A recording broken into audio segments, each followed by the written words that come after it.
Corey DLG of Nerd Thug Radio, hanging out at Comicpalooza, and I'm right here with Geoffrey Cantor of Netflix Marvel fame here. And obviously, I mean, he looks a little bit better in person, but that's a pretty good likeness. Thank you. Did you do that yourself? I did, yeah. I did all the artwork here myself because I was thinking I could always double as a comic book artist. I'm lying. I don't feel that way at all. You know, an Artist Alley here, you probably could sell a few. I don't know. I bet I could. I think $80. What do you think? You know, sadly, some of the booths, that's a reasonable price. I think it's a reasonable price. I mean, this is hand-drawn, right? Hand-colored. I'm a colorist, too. And you signed it? And I signed it, and I did that of me. That's me. Right? It's not bad. That's not bad at all. So, all right, I didn't actually realize you voiced a character in Grand Theft Auto Vice. Beverly Felton. Yeah. So, walk me through the process of voicing on a video game. It's kind of an open thing, or do they control? Right. So that's a good question. They're very different. So if you're doing the mocap, then you don't just voice it. You're acting it like you're acting in a movie.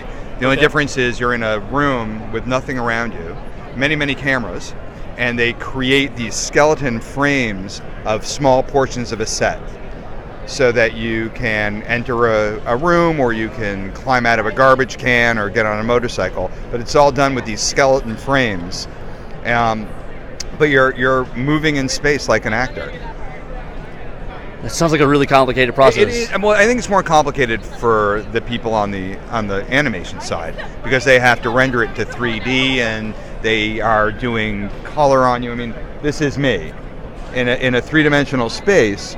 But I wasn't wearing a baseball cap. I was wearing a black suit. I had a helmet that captured my facial movements. You had the golf balls? We did have golf balls. and so this was a piece of wood with pieces on it, so they could mark where it was in space. So I had something to hold. But it was a blank space, really. And so I think the rendering, I mean, we filmed that over a couple of years, and it didn't come out for another year and a half. So they're rendering it constantly, but I think video games are an extremely lengthy process for them. For us, it's like going and doing a shoot day of anything, really. So you got a gap in your schedule, you make a video game, and then you never see it for like 4 years. Yeah, something like that. But that's true of, I mean, I've done a couple of animated films as well, and that's been the case with them as well. So, you know, the animation process is a very lengthy process. I mean, sometimes you'll voice something at the end, at the back end of it. So if you have a character that's not a main character, then you're throwing in voices to a mouth that you're not really seeing. So then they don't have to worry so much. All right, okay. Now I see a spoiler here right here on the banner here. Is this?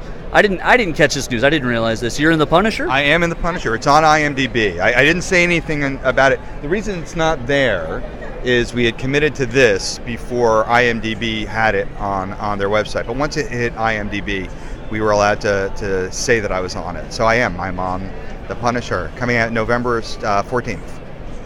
I really liked your work in the Netflix series, because at first I thought Ben Urich was going to be kind of the conscience character, because in the comic books, usually the reporter is like the truth teller, but it's almost like you sort of push Ben, and then you even kind of push her in Daredevil to kind of go out there and find out what's really going on. I think that's a good point. The whole idea of having a newspaper in these worlds, it provides the audience a window of normalcy through which to see an abnormal world, right?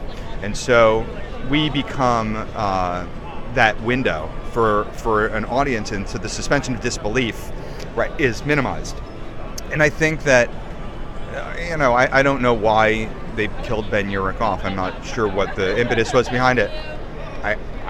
My character was very sad, but I'm not so sad because I'm kind of like Ben Urich, and the dynamic of having him and his.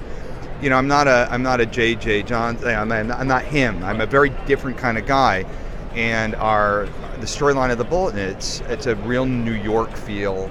It's we have an agenda to tell the truth, but the dynamic of having other people going to do a lot of the work, it's just probably more interesting, I think. So from that position, do you have anything you want to say about kind of how media's having to handle the last couple months? Well, that's we were actually talking, some of the actors and I were talking how this is an opportunity, I think, for Marvel to sort of talk about that truth telling and about censorship and about manipulation. And to be honest, you sort of saw some of it in the first season, didn't you? I mean, that's what Urich thought was happening. Absolutely. And I think what you're seeing in the media right now is nothing new. What you're seeing is what they have to report on is new. What you have a press secretary who disappears from press conferences and a president who doesn't go to press conferences. That's new. And I think you're seeing a press that is responding like a democratic press. The press of a democracy will function. They're confused. They know that they've been manipulated. They know they manipulate. They're not innocent. No news outlet is innocent. From the BBC to News One to ABC, CBS, and NBC and Fox, all of them have agenda, and it's up to an intelligent public to sort of split the difference. I mean, and most people are getting their news through social media anyway.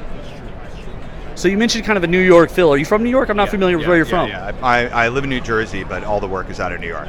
And right now, to be honest, we're very fortunate because all of the Marvel shows are filmed in New York. And so that provides me an amazing wealth of work to do. And some great writing. I mean, on the whole East Coast, the Walking Dead, that's all down in Atlanta. There was some stuff up in Boston. There's stuff in Philly even, and the East Coast is showing up. It's certainly not the sort of the comedies of California still live in California, bright, happy, sunshiny shows. But that's not what people are watching right now. They're watching stuff that's got a little more depth and a little darker.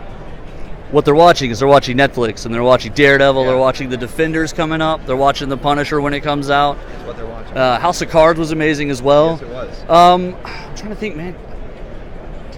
Did you share some scenes with Kevin Spacey? No. My character, I was the lawyer. If you remember, there was forget his name. There's a character who was going out with that girl who was pushed in front of the right. So I was his lawyer.